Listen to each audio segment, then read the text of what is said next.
freshman in 2024 in the Junior Championship.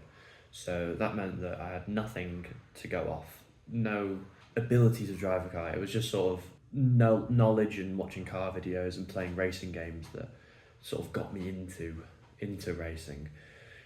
It's just having the drive and the belief, because it is difficult, it is expensive. My personal side, really, I got made redundant last January. I'm still in motorsport. I've got 2 wonderful websites that I work with, but the money is hard. Look at Lewis Hamilton.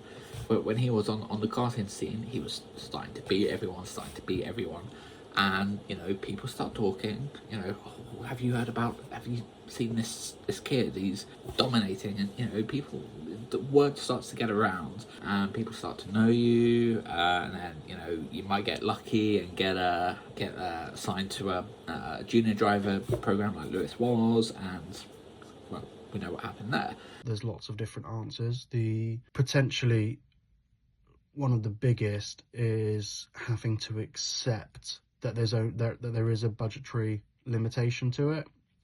So, as I said, I started karting around age 10, and I was very fortunate to have support from my parents.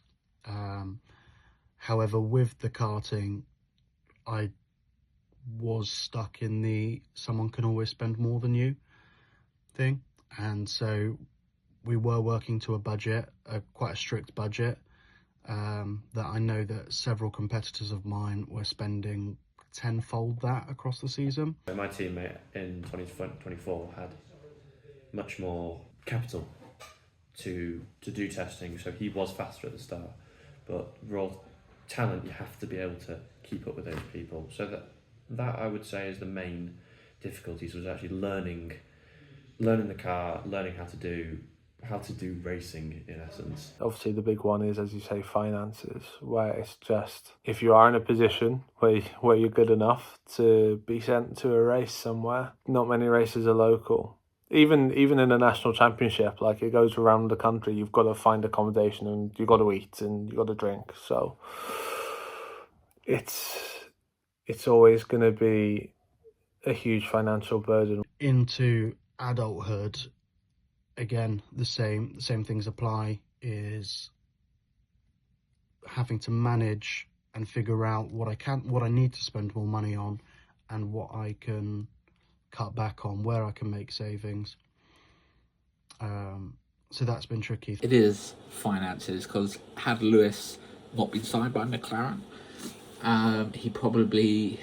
he might have made Formula One, I guess, eventually, because he was that good. But it would have been more difficult, it would have taken longer.